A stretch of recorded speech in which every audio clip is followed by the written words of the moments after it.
The ring looked like something that a Roman emperor might wear to a Colosseum, like a sort of black with gold. And it was very, very Gucci. It was like a rocket ship. Gucci put it into their stores, and we had made a whole bunch and priced it at about €1,000 for each one, $1,000. As the new CEO of Oura, Tom Hale was eager to experiment with partnerships for the health tracker ring.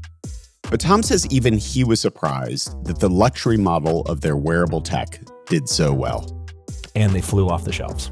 And my jaw dropped to the floor because I couldn't. I was like, wait, you triple the price and it goes faster? Yeah. How does that work? And by the way, like the thing about Gucci that was so surprising was that like we learned that people wanted to touch the ring and they wanted to put it on. They wanted to see it against their skin. They want to see how it looked on their hand, and because it's a very physical and intimate product. Since joining Oura in 2022, CEO Tom Hale has led the company to more than double the number of rings sold. It's up to more than 2.5 million now. This unicorn wearable tech business is a stunning example of scale. This is Masters of Scale. I'm your host, Jeff Berman. Tom Hale's history of success in the software industry has informed how he's scaling Oura to new heights now, but it took some convincing for the company to let someone like Tom, with virtually no experience in hardware, take the helm. Tom, welcome to Masters of Scale. Thank you, Jeff. I'm thrilled to have you for lots of reasons, not least of which being I have my Oura Ring with me. You're representing. Thank you. I'm representing. It is circa 2020. Wow, Gen 2 or Gen 3? Gen 2. Wow, old school. So I'm due for an upgrade soon, and I'm keen to hear about the Gen 4 and how my life is going to change. But before we get there, Tom, for those who haven't yet worn an Oura Ring, haven't tried one, what is the ring? So the Oura Ring is a very small device. It's very light. It's a couple of grams. It's kind of a miracle of modern technology. There's a ton of technology packed in here. A very small battery, much, much smaller than the battery on your Apple Watch. And what it is you wear it on your body, on this side on your body, which turns out to be a really good place for measuring some core biometrics. If you think about it, you ever been to a hospital and they put a clamp on your finger, and that's because they're shining light into your body and then determining your pulse ox, which is your blood oxygenation. They're also determining your pulse and other things. That's why they do it there, because that's where the signal is the strongest. It has a 7-day battery life. It doesn't require a lot to charge. It takes about 20 minutes to get fully charged. And it doesn't beep or bloop or talk to you. It doesn't have a screen. It's not trying to notify you about somebody talking about you on Twitter or LinkedIn.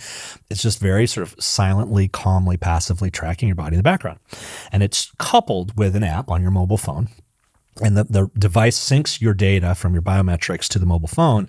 And on the mobile phone, there's a lot of computing that's going on that's making insights about your health. Yeah. And every day it gives you 3 basic scores. It tells you about how you slept, how much activity you had, and what your readiness for the coming day is. But the whole idea is to sort of give you insights about how to make healthy choices and healthy habits without being too much of a load. You joined the company just a few years ago. Yeah. When did you first encounter the product? I first bumped into it, I guess it was the fall of 2022. Okay. And there's a little bit of a story here, which is I had just been part of a company that we had sold to Zendesk. The company was called Momentive, but it was really SurveyMonkey was the main product. We had sold it, and we were, high-fiving all around, and then it was in the process of getting unsold. Basically, the shareholders of Zendesk rejected the deal. Very stressful time. Not an easy moment. Very difficult moment. And I think, a lot of things were happening during that time frame. I had some challenges with my family. I was getting older, all these things that were going on. And for the first time in my life, I lost sleep. I don't know if you've ever had this experience where I'm a championship sleeper. I mean, my entire life, I could probably fall asleep, in 5 seconds and stay asleep for 12 hours. I long for those days. Okay. Yes, well, yeah. yes. So this was the moment when those days ended. Yeah. and I was like, wow, I've never had a hard time sleeping. And this is I should really pay attention to this. And what am I going to do? So I was researching and looking for things to do and trying to learn, educate myself about sleep, and bumped into the Oura Ring. And like, well, I'll give it a try. And I had worn wearables before. I was sort of, I'm kind of fitness adjacent. So, I like to try and, get 2 or 3 workouts in a week. I like to drive by the gym. I'm and I do my best, but, I'm a busy person and it's hard to fit it in. So, but I've tried all the wearables and I've had a trainer and I've gone to gyms, all that kind of stuff. So I kind of knew what the deal was with wearables, and I put this thing on, and within the space of about 3 or 4 weeks, one, I'd learned a ton. I'd learned a lot about like what was going on for me when I did certain behaviors, when I drank alcohol, when I had too much coffee, when I didn't take a walk or work out. Like I could see all these things in my body. And then secondary, I learned a lot about sleep. I learned a lot about how sleep can really improve your life, because within 3 or 4 weeks, I kind of had improved my sleep. Yeah. And it was like night and day. Yeah. Night and day. I mean, it is fascinating. The 3 biggest Oura insights for me were alcohol kills my sleep. Yep. Like it's a massive sleep Classic. disruptor. 2, high intensity workouts late in the day. Bad news. Brutal for me. Yeah. Like my heart rate's just up too high and I can't come down. And then the 3rd one, was caffeine after about 2 p.m. Yeah. And so like those 3 changes have completely changed my sleep profile. Yeah. And it's all Oura driven. It was, for me, it was like I was living in a black and white movie. Yeah. Basically, since the time I'd had my kids, I'd had them in my 30s, and I'd been sleep deprived more or less up until that moment. Yeah. And then made us a few key behavior changes, and it was like walking into like a 4K Technicolor movie. I was like, whoa, this is what life could be like? Yeah. Where has it been? So, I mean, one of the great things about Oura is you get all this insight from the data. That doesn't make it necessarily actionable. Right. So how does Oura help the customer close the loop and actually act on the data to improve their health? There's 3 ways. The first way is the daily insights that we give you contain kernels of things behaviors that might be healthy for you. So for example, your heart rate lowered late last night. Did you eat a late meal? And that's a sort of a reinforcing an education of, hey, you should eat 3 hours before you go to bed, because if you go to bed and your body's still digesting, your deep sleep will be reduced and less effective. And deep sleep is how your body repairs and grows. And so if you want to be, giving as much value to each minute of sleep you get, don't eat too early. So insights that sort of come up, and they come up sort of on a couple times a day, or, they come up within the experience in a really sort of very subtle way. Insights is the first way. The second way is this idea of the advisor. And the advisor is an AI chat kind of coach that knows all about you and makes recommendations and does education and gives you visibility to trends and helps you understand and maybe place a context around that, and then makes suggestions. And those suggestions are things that would be better for your health. And then the third way, and this is probably the earliest, but maybe could be compelling, I think, is something called experiments. And an experiment is basically a protocol. Like, try doing this for 2 weeks and then see what the impact on your metrics are. And then we'll show you actually how you compare to everybody else. And we'll also show you, what the impact was on you. And the classic one is we have this stop drinking coffee experiment. And so stop drinking coffee for 2 weeks and let's show you what happens. Yeah. And those 3 things are really potent, because what's measured is managed, but you also need some context and you need some instruction. Well, and also that lets you isolate variables. That's right. It's you do one experiment at a time that you're recommending, and everything else is largely consistent. You're able to see, this is the impact from that. Yeah. So the leadership position at Oura came open. Yeah. And you did not get a call out of the blue from a recruiter. Yeah, actually, I think when I learned that there was a search going on, I might have said something like, "Hey, this seems really interesting," and they're like, "Yeah, no."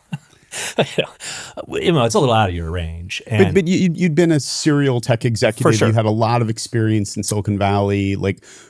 I am probably what you would call kind of a software person by training. I've come up the ranks in various software companies and have worked almost exclusively in software. I have a couple of investments in hardware, but mostly in software. And I think the board had this view that what they were looking for was a CPG, consumer product goods person, maybe with a sports background, really like, somebody who had a real name profile, and there were certainly candidates in the mix. And so I didn't fit the profile, and they kind of told me that. And I said, well, I don't know if I agree, but let's have some meetings and let's talk about it. And I basically, kind of did something that's very uncharacteristic for me, which is I ended up saying, like, you guys really need to hire me. Like, I love this product. This product has changed my life. I can see the impact that it can have on other people's lives. I am aligned with this mission. And by the way, I think I know what we need to do, to take it to the next level. How did you do that? What was the format for that? Somebody advised me to write a letter and, put your thoughts down, make the case for why you think it's a good fit and what you should do. And that's very uncharacteristic of me. I tend to be someone who, I'm happier being pursued than pursuing. But I really just went out there and I wrote this letter that said, listen, I think you guys, this is a software problem and a data problem, and it's data at scale, which is something that I know because of my days at SurveyMonkey and Momentive, and it's a user experience problem, and it's about transforming people's lives and behavior. And I've spent my entire life thinking about kind of how much the product experience matters for people, and like, here's the case: you should have a software person leading this company. Every company's a covered dish. You think you know what it is. You come in, you lift the top off, and it's something different. So how did you know? How did you have such confidence? I think for me, the sort of foundational belief was, wearables are going to be a thing. Everyone's going to have one.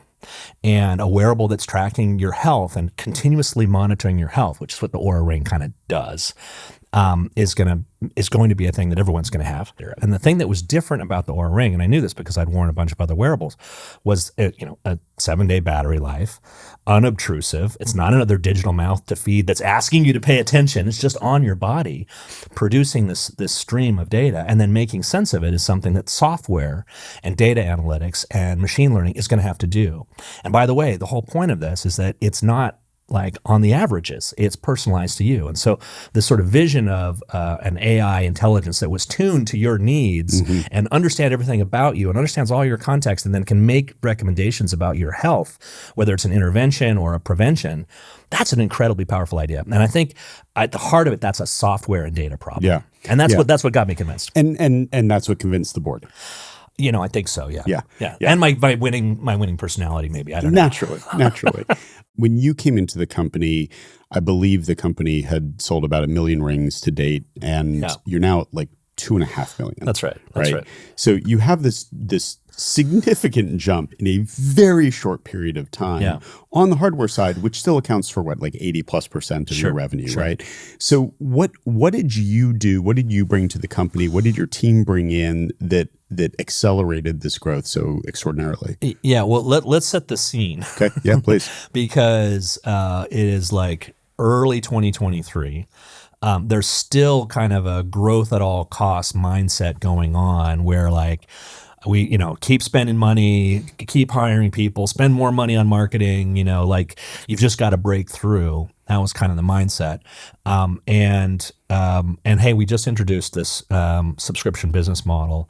And quite frankly, I think it was a change in the bargain with our customers. $6 a month. $6 a month. Yeah. Like, barely a cup of coffee and a half. Yep. Depending on where you shop, depending on where you drink your coffee. Right. And in LA, it's like half a cup of coffee. Exactly. Exactly. So it's a nominal fee. Yeah. And I think, the idea was that, hey, we really believe that this should be a subscription product, and it should deliver enough value, more than enough value to sort of justify that. And I think the reality is that I think that's true. We've seen that in the last 2 years. We've seen that.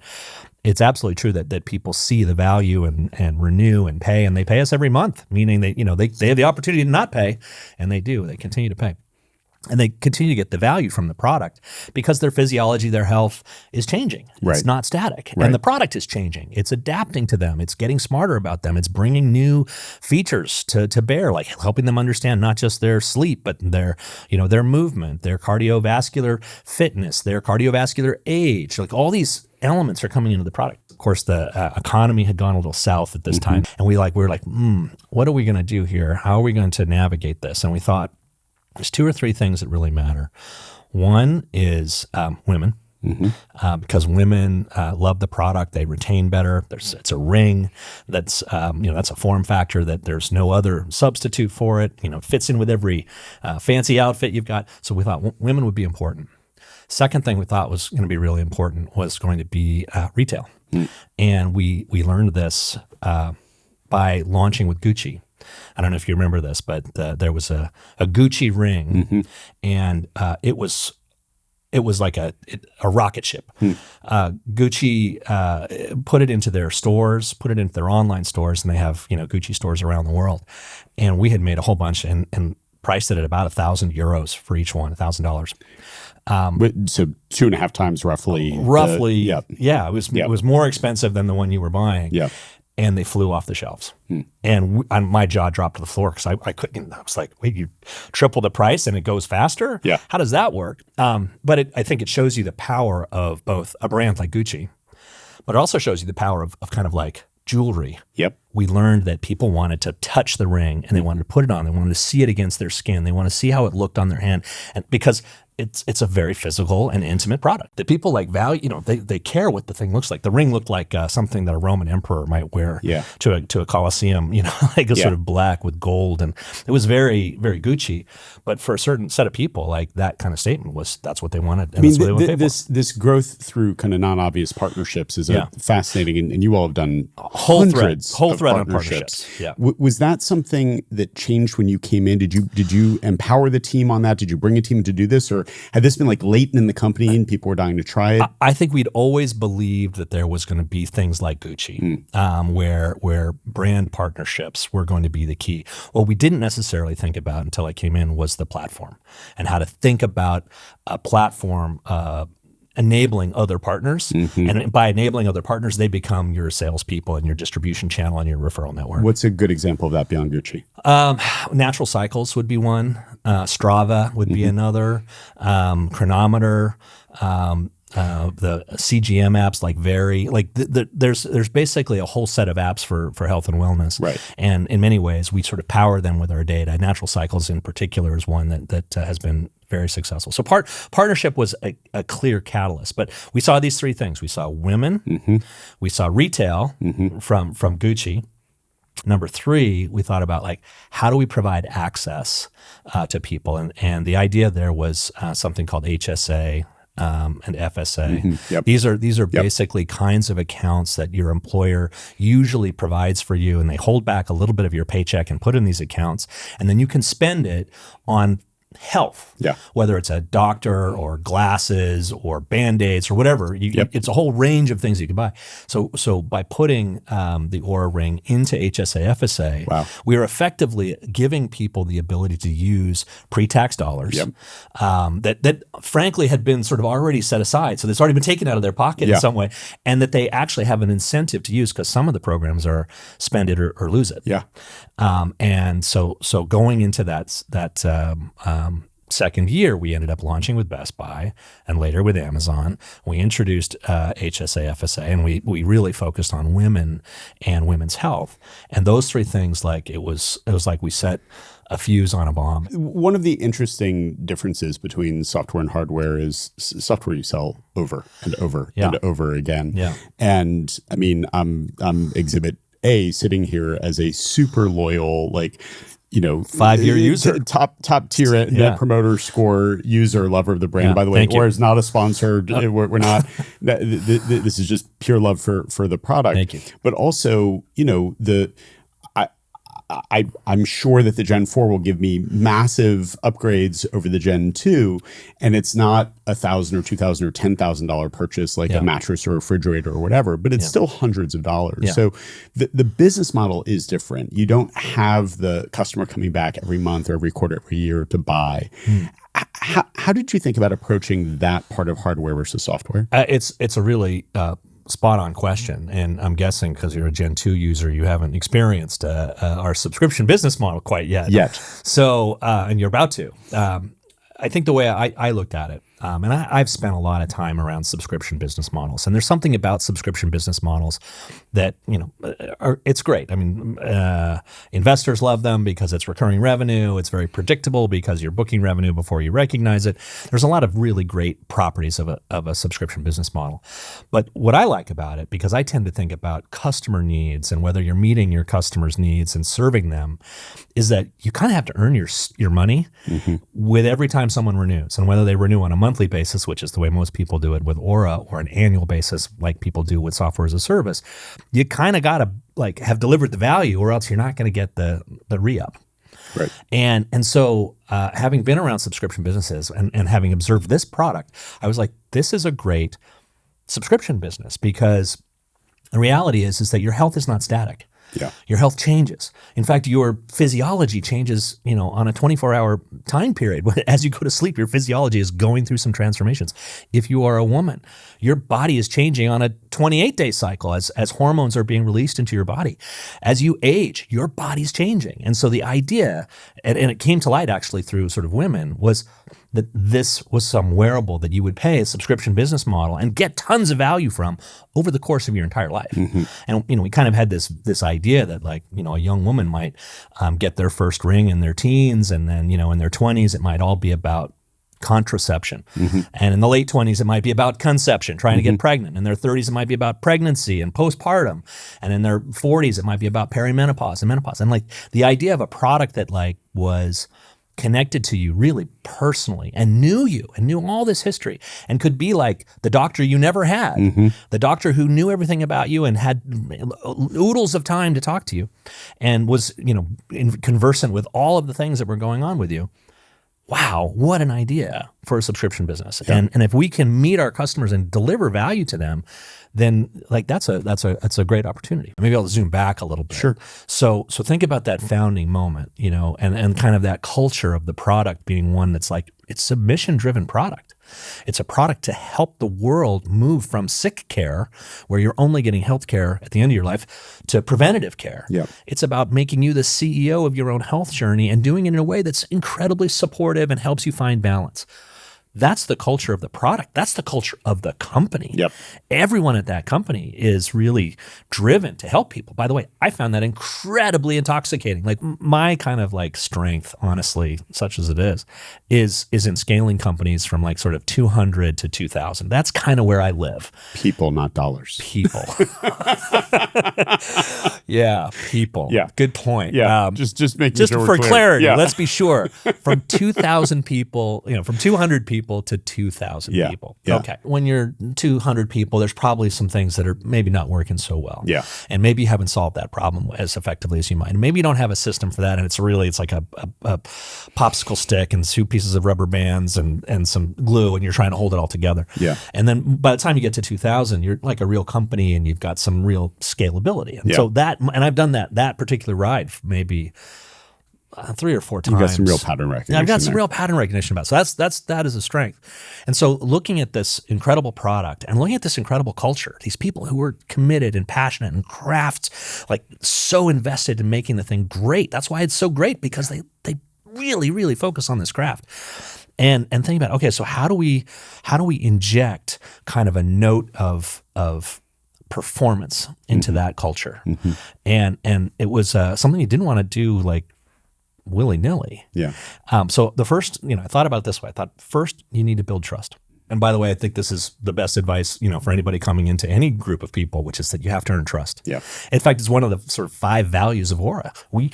You entrust us with your most sensitive healthcare data. You are trusting us, Yes. and we need to earn your trust. So we are very, very serious about protecting your data and making sure that no one can see it, and making sure that it's not, we don't have advertising. We have no incentive to do anything other than protect your data. So earning trust is such a foundational element of the company culture and the people. And frankly, for me personally, I don't know how to lead if I don't have someone's trust and confidence. And the only way I know how to build trust is to kind of be vulnerable and open and say, this is kind of what's going on, and here's what I think about it, and here's what I think we ought to do. And I want to, I'm more of a servant leader and maybe a lead from the front person than I am a, dictator who's leading from the back. That's kind of the approach that I take. And I think it sort of hit the moment well. Was there a particular experience earlier in your career that informed how you came in and led this change? Yeah, it's a good question. I think we have had at various companies kind of moments where you can feel the momentum pick up. And you can feel, I'm going to call it the bit rate, which is like a technical term about the clock speed of a company. Like how quickly are you moving through decisions and actions, and what's that doing to the business? And so I've seen that 4 or 5 times.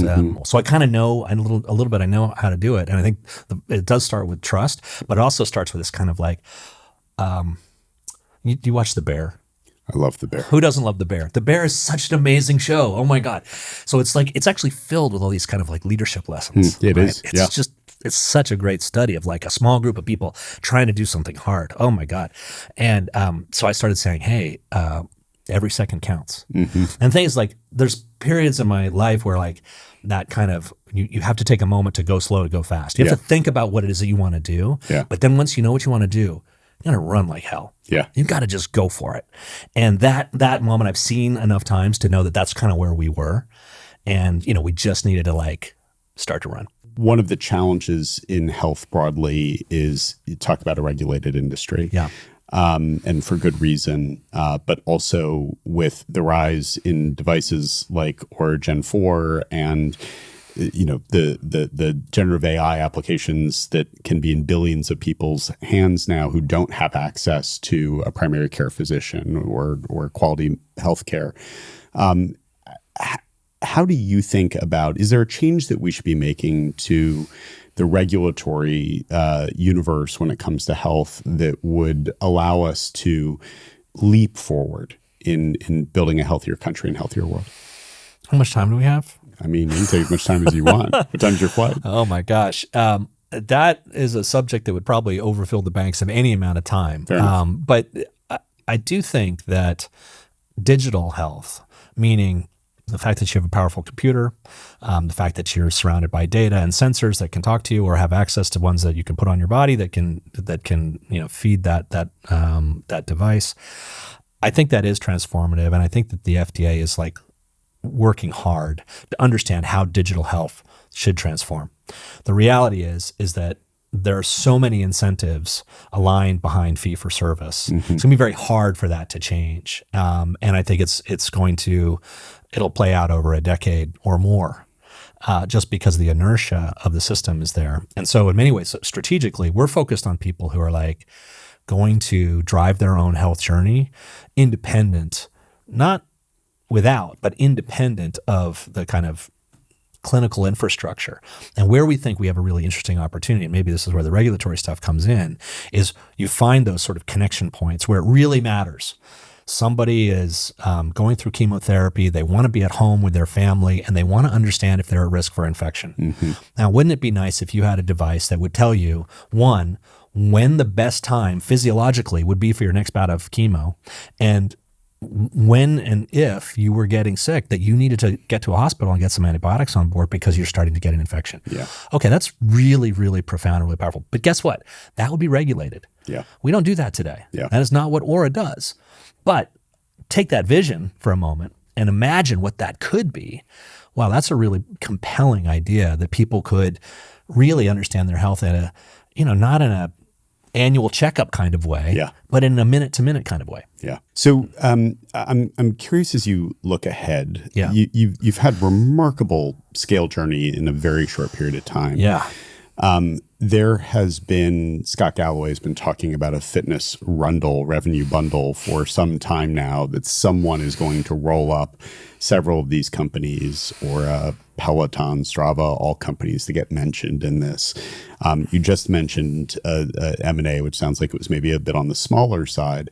Do you see yourself as part of a much bigger fitness company where you are either leading or taking part in a roll-up of these bigger companies? How do you see it playing out? I don't think you can really say how it's all going to land.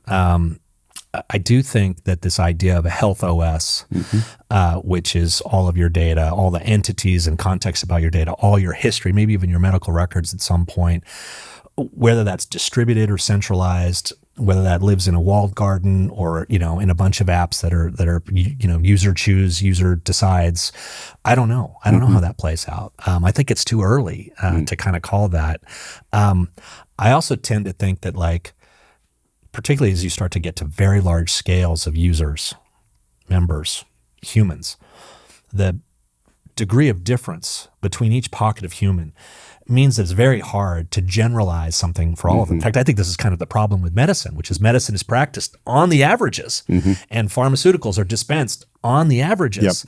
In fact, in many cases, the averages are based on, men, not women. So women have been historically underserved by medicine because people weren't studying women's physiology with, in clinical trials up until the last 20 years or so. Okay. So I think this idea that it's not going to be one system for everybody, and maybe that's not scalable, but I think the thing is that it might be different solutions for each person. The person who is managing chronic fatigue syndrome or long COVID, very different from the person who's training for a marathon. Sure. Very different from the person who's trying to lose weight. Very different from the person who is going through menopause and has lost sleep and is gaining weight. Very different from and. And so it's probably not one product or even one platform. Now, do I think Oura has a really important role to play in that? Yeah, I think we can be feeding data to the people who are really solving problems in a really specific and really meaningful way. Great having you, Tom. Thanks for being here. Thank you. From the moment Tom Hale wrote his letter to the Oura team, asking them to give him, a super fan, a chance to be its next CEO, he's been hell-bent on taking the company to the next level. It's thrilling to see his passion in action and all the innovation he's inspiring. I'm Jeff Berman. Thank you for listening.